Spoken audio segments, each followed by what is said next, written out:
vinagre em jejum, remédios do Paraguai, nós da Índia, coquetéis de medicamentos anorexígenos, laxantes, shakes, dieta líquida, dieta da lua, da USP, da sopa, dieta de Beverly Hills, jejum forçado até desmaiar, diuréticos. clínicas de emagrecimento e tratamentos estéticos caríssimos. Teve gente que comeu comida estragada para passar mal de propósito. Nossa, e quem colocou gesso na barriga para apertar antes de uma festa?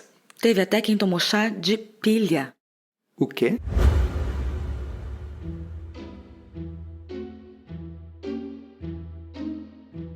Comida sem filtro. Saúde, low carb, estilo de vida, evidências científicas e, claro, nossas opiniões. Toda semana um episódio novo e gratuito para você. Comigo, Dr. Souto. E comigo, Sari Fontana.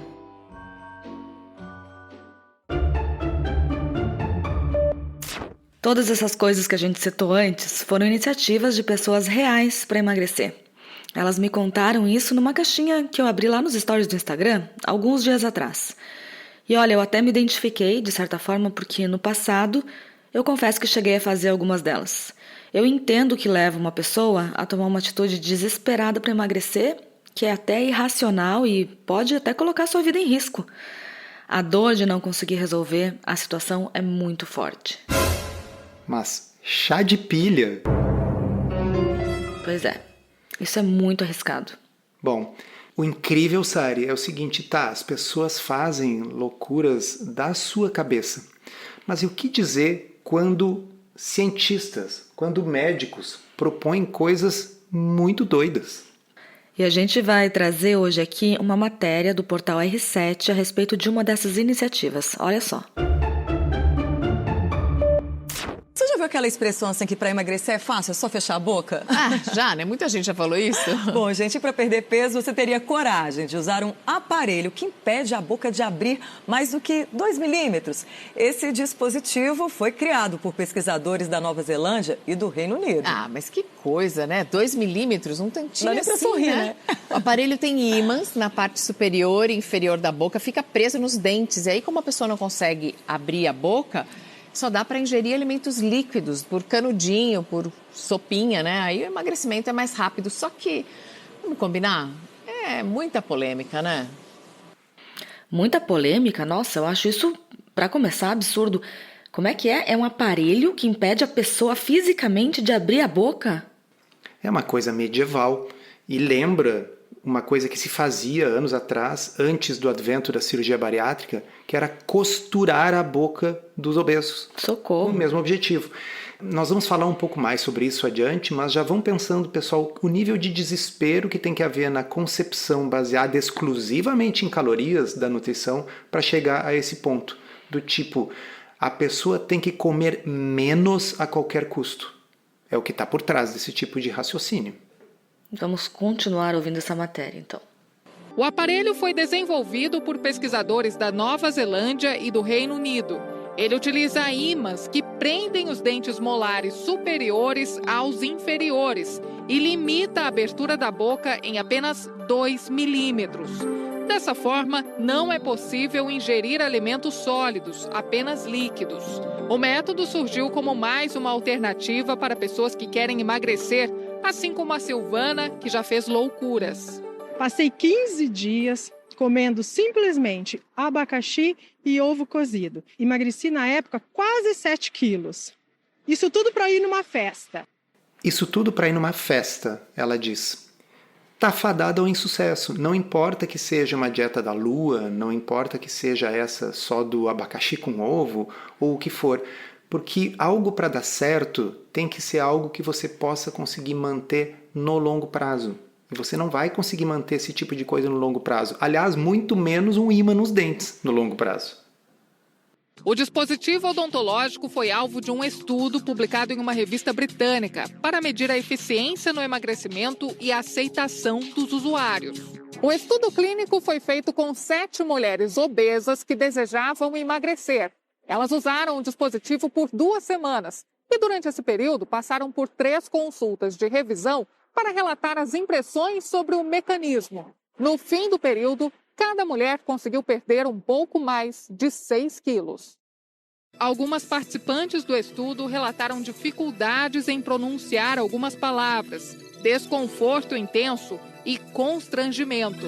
A pesquisa também apontou alto risco de asfixia, caso a paciente tente vomitar ou ingerir alimentos sólidos. Por isso, muitas mulheres dizem que não usariam. Nunca, nunca. Extremamente agressivo. Eu acho assim que chega a ser uma afronta, assim, sabe? Com a mulher, com o ser humano. Como você vai escovar os dentes? Como que você vai escovar a parte de dentro dos dentes? Imagina usar um negócio que prende a boca, prende a parte superior com a inferior da boca para impedir a pessoa de ingerir alimentos sólidos e até de falar, escovar os dentes. Nossa. Então, o que acontece? Se você aceita esse conceito de que o problema é exclusivamente calorias, de que todas as calorias são iguais e a única solução é comer menos, se você leva às últimas consequências esse tipo de pensamento, o que se produz é esse tipo de Frankenstein médico, né? E sabe que quando eu ouvi essa reportagem, eu me lembrei de outra que é no mínimo tão bizarra, mas que remonta a uns 5 anos atrás. Espera aí que nós vamos ler aqui para vocês. O título dessa reportagem é As maiores bobagens para emagrecer antes do verão. Dietas radicais, aspiradores de estômago e até repelentes com cheiro de gambá. Até onde estamos dispostos a chegar para perder os pneuzinhos? Chegamos à ideia mais radical para perder peso de forma supostamente rápida e fácil. O Aspire Assist, à venda nos Estados Unidos, é um aspirador que pode sugar até 1/3 da comida ingerida diretamente no estômago. Parece bem prático, mas para que o aparelho funcione, deve instalar em você uma válvula que conecta o interior do estômago com a superfície do abdômen. Uma vez instalada, a coisa já é mais agradável. Você deglute o que vir pela frente e, quando termina, conecta o aspirador à válvula.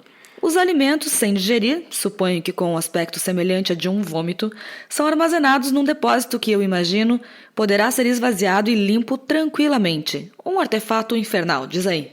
Cara, bem, tem uma outra reportagem, essa reportagem que a Sari leu é do Eu País, tem uma outra reportagem da Super Interessante que entra em detalhes sobre como é que funciona isso. Mas aí o que eles dizem assim mas antes de sonhar com todo o sorvete que você vai poder comer sem culpa, saiba que esse milagre tem muitos efeitos colaterais. Diarreia, indigestão, náusea, vômito, constipação estão entre os enumerados pelo FDA, que também cita alguns riscos da cirurgia. Sim, porque tem que fazer uma cirurgia para implantar essa torneira no estômago. Hemorragia, úlcera, pneumonia, refluxo e até morte. Pessoal, observem que o que está por trás aqui é basicamente uma bulimia medicamente provocada. Vou ler para vocês de novo. Antes de sonhar com todo o sorvete que você vai poder comer sem culpa.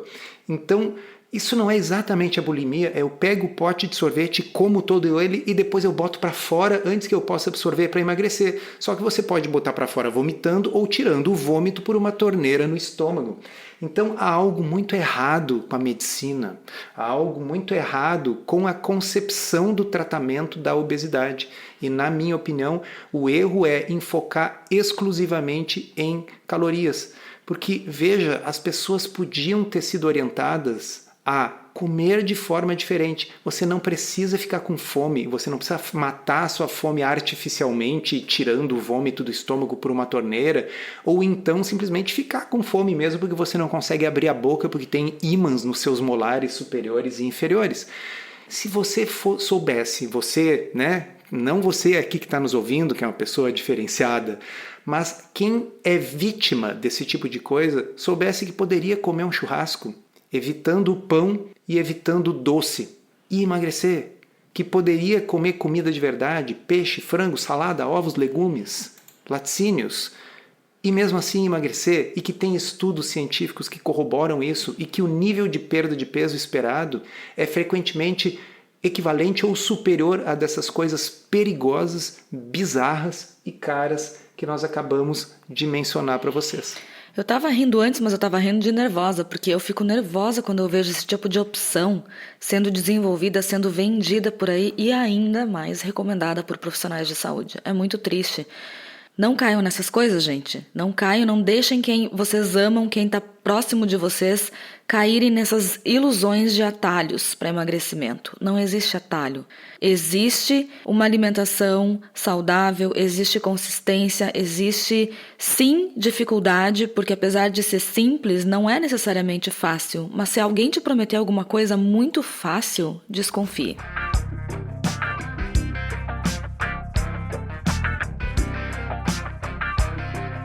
Uma coisa que sempre tem que pensar é, e o depois? O que eu quero dizer com isso? Tá, você coloca uma torneira no estômago para... Você vai no restaurante com os amigos, aí você discretamente vai no banheiro e aspira vômito do seu estômago. É uma coisa bem normal. Né? Só que aí você não vai poder usar esse dispositivo para sempre. O que acontece? Isso aí vai provocando irritação local, é uma coisa temporária. Tá, e quando você tirar a torneira do estômago, como é que vai ser? E o depois? O que vai te impedir de ganhar todo o peso de novo?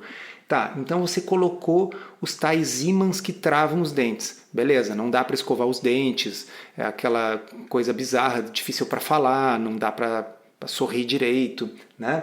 Tá, mas aquilo vai ter que sair dali, ou você vai deixar os dentes todos apodrecerem, ou o desconforto todo envolvido no processo. Tá, e quando você tirar, e aí? O problema sempre é o imediatismo. É aquela proposta de uma solução rápida, sem esforço relativo, mas eu digo sem esforço da mudança comportamental. E aí as pessoas caem nessa sem aprender o que elas vão ter que fazer para o resto da vida se elas quiserem manter esse resultado obtido de uma forma agressiva. E a verdade é que se não houver mudança na forma de se alimentar, se não houver uma dieta saudável, que seja possível de ser mantida para o resto da vida, elas vão recuperar todo o peso perdido.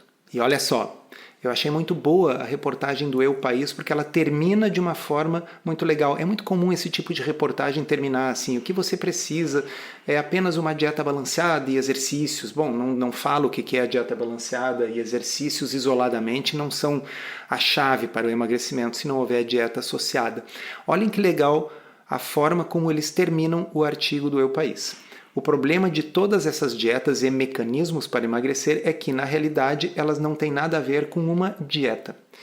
A palavra dieta vem do grego dieta e significa simplesmente regime de vida, ou seja, hábito saudável. Vocês vão ouvir a gente falando exatamente a mesma coisa no episódio aqui do podcast chamado Dietas Restritivas. Muito bem, segue o texto. A palavra dieta vem do grego dieta, que significa simplesmente regime de vida, ou seja, hábito saudável, afirma Antônio Ballesteros. Aspas. Atualmente, a palavra dieta tem uma conotação negativa, associados a fome, restrição, temporalidade, ansiedade e gurus. Os regimes se transformam no pior aliado na hora de perder peso e ganhar saúde. As dietas engordam no momento em que você começa algo que sabe que terá um final. Lembra da moça que falou que passou não sei quanto tempo comendo só ovo e abacaxi? Qual a chance de levar isso para o resto da vida? Né? Eu lembro que ela disse logo depois assim, mas isso era para uma festa. Ou seja, ela ia comer só ovo e abacaxi, mas tinha hora para terminar, que era a festa. Qual a chance de dar certo nessa área? Nenhuma. Por quê? Porque ela não vai poder comer só ovo e abacaxi para o resto da vida. Então, segue aqui o texto. Se não se imagina comendo assim mês que vem, ano que vem e dentro de 10 anos, já fracassou antes de começar. Eu não poderia concordar mais. Eu acho que está muito bem colocado.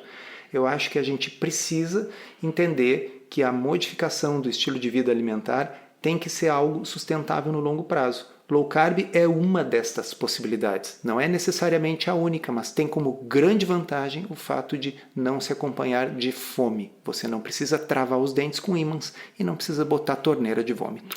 E se comparada a todas essas loucuras que a gente citou aqui nesse episódio, a low carb não é nenhuma loucura. Ainda tem gente que fala que reduzir a quantidade de carboidratos é uma loucura e que não pode ser mantida a longo prazo. Loucura é colocar ímãs na boca para te impedir de comer ou para ficar forçado a fazer uma dieta líquida. Loucura é colocar um aspirador no estômago para tirar de forma forçada o conteúdo do seu estômago antes dele ser absorvido. Loucura é colocar remédios, às vezes comprados de forma ilegal ou com receitas pegas de outras pessoas, Colocar esses remédios no seu corpo de forma irresponsável, sem acompanhamento médico e sem mudança nos hábitos alimentares. Reduzir a quantidade de açúcar, de farináceos e de alimentos ultraprocessados na dieta não é nenhuma loucura. Loucura mesmo. É chá de pilha. Para você que gosta do formato em áudio e quer um guia completo para desvendar a dieta low carb, conheça o Podcurso Low Carb da Teoria à Prática. São mais de 20 horas de conteúdo exclusivo para ouvir onde e quando quiser. Se você precisa de um verdadeiro passo a passo para emagrecer e transformar sua saúde, ele é para você. Chega de dúvidas e frustração. Agora é hora de ver resultados. Vem com a gente aprender tudo sobre low carb da Teoria à Prática. Acesse drsolto.com.br/podcurso. E agora a gente vai responder uma pergunta da Joana Castro, que é aluna do Podcurso Low Carb da Teoria Prática. Ela enviou essa pergunta lá no nosso canal do Telegram exclusivo de todos os alunos. A pergunta é a seguinte: minha dificuldade é trabalhar na saúde pública orientando as pessoas da importância da alimentação saudável, quando o acesso que muitos têm é a cesta básica, que é rica em carboidratos. Pois é, Joana, essa é uma dificuldade realmente grande e é uma preocupação que a gente tem, porque a cesta básica hoje em dia ela conta com alimentos não perecíveis, porque eles são mais práticos de armazenar, mais práticos de arrecadar, a logística não requer também uma cadeia de resfriamento, então ele é basicamente composto por arroz, feijão, macarrão, farinha, né? Acho que tem farinha de trigo, farinha de milho, açúcar, óleo vegetal. Às vezes tem biscoito. É realmente uma composição muito ruim do ponto de vista nutricional. Mas a gente costuma dizer, o Dr. Souto tem uma frase que eu acho ótima, que ele fala que low carb não é alta gastronomia, low carb é baixo carboidrato.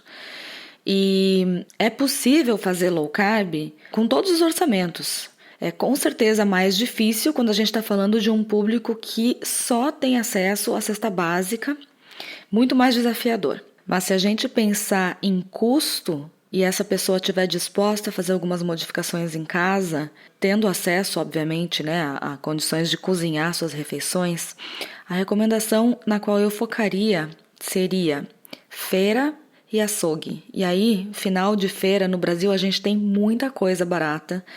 Legumes, vegetais, frutas, verduras são baratas no Brasil, a gente tem uma abundância muito grande. E carne de segunda, na low carb a gente não precisa comer carne de primeira qualidade, pode comer carne de segunda, que tem um pouquinho mais de gordura. Frango também é bem barato no Brasil, carne de porco. Eu recomendaria também ovos, que são bem baratos e fáceis de preparar. Sim, são alimentos mais perecíveis do que os itens da cesta básica, mas eles precisam fazer parte de uma alimentação mais saudável de qualquer forma. Não dá para viver só daquilo que é não perecível. Complementando, eu acho que não há dúvida que abaixo de um certo nível de pobreza realmente se torna muito difícil, porque às vezes é uma necessidade calórica mesmo, é o que tem. Realmente não existe dinheiro para comprar proteína e nesse sentido seria importante que as autoridades se dessem conta de que as pessoas precisam mais do que calorias, de que não basta fazer uma cesta com arroz, óleo de soja, biscoito, macarrão e açúcar, né? Assim, isso não é uma forma de alimentar as pessoas. Isso se reflete nas estatísticas, não só no Brasil, mas no mundo todo, mas especificamente no Brasil, se nós olhamos os números do Vigitel, que é o sistema de coleta de dados, né, por via telefônica, o Vigitel mostra que quanto mais baixa a renda, maior a obesidade e maior a incidência de diabetes. Isso também se reflete na questão da escolaridade. Quanto mais baixa a escolaridade, aumenta muito a incidência de diabetes. Obviamente, isso significa que as pessoas não estão tendo acesso a proteína suficiente e estão vivendo dos carboidratos mais processados, mais simples, porque são aqueles que são mais baratos. Então, sim, não vamos negar que há um drama social envolvido nisso aí, mas eu quero reforçar isso que a Sari disse, quer dizer, é importante que as pessoas não fiquem imaginando a low carb só como aquelas fotos instagramáveis, sabe, de salmão com alcaparras. Low carb é como a gente brinca, né, baixo carboidrato e não alta gastronomia. Ela pode ser feita com coisas como língua, moela, carne de segunda, carne com osso, coisa que você não conseguiria normalmente comer, mas você faz um ensopado, bota na panela de pressão, amolece aquela carne e come. Os ovos, que são muito baratos, e uma das piores coisas que se fez na nutrição foi, por muitos anos, colocar medo nas pessoas dos ovos. Uma das coisas que me deixa louco é quando as pessoas perguntam assim, mas quantos ovos eu posso comer por dia? Na minha cabeça, isso faz o mesmo sentido que perguntar quantos pedaços de galeto eu posso comer. Porque o galeto, 20 dias atrás, era um ovo. Aí quando você vai na galetoria e come 5 galetos, você não se pergunta, puxa, mas eu posso comer 5 ou só posso comer 1 galeto por dia ou 3 por semana? O galeto, a diferença dele para o ovo é 20 dias. É pior que isso, ninguém pergunta quantos biscoitos recheados eu posso comer por dia. As pessoas comem o pacote inteiro. E é muito bem colocado. Então, assim, ter medo do ovo, que é uma das coisas mais saudáveis que tem, um multivitamínico da natureza e rico em proteína de boa qualidade e barato, mas não se perguntar o número de biscoitos, eu acho que resume muito a concepção de nutrição que leva a ímãs nos dentes e torneiras no estômago.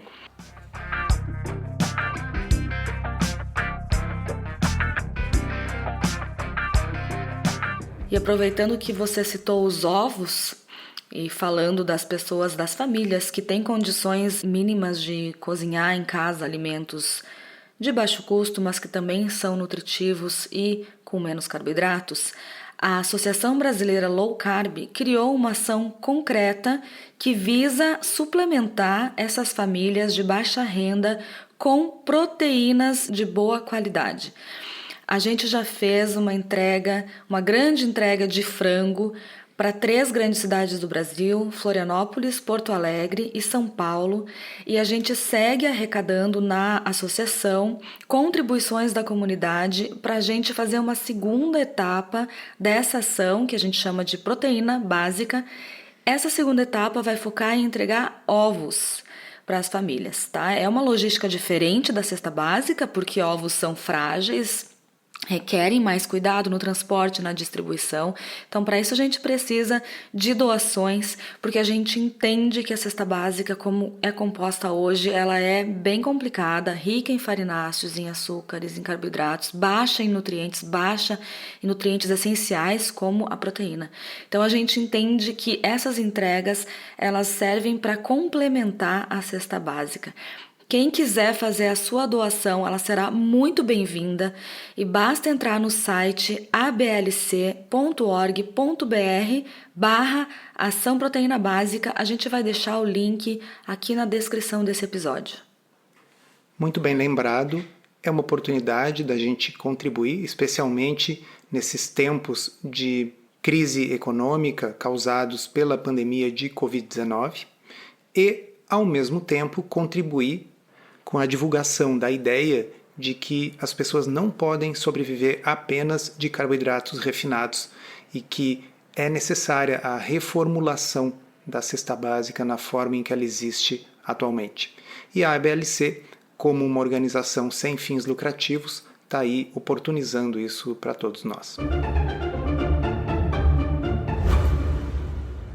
Encerramos assim esse episódio do Comida Sem Filtro, que foi idealizado, roteirizado e produzido por nós. Se você gostou, divulgue para os seus amigos e inscreva-se na sua plataforma preferida para não perder nenhum episódio. As informações contidas neste podcast são apenas para fins informativos e podem não ser apropriadas ou aplicáveis às suas circunstâncias individuais. Este podcast não fornece aconselhamento médico ou profissional e não substitui a consulta com um médico ou nutricionista. Não use este podcast para diagnóstico ou tratamento médico. Qualquer sugestão é apenas uma recomendação geral, que não é específica para qualquer pessoa ou doença em particular.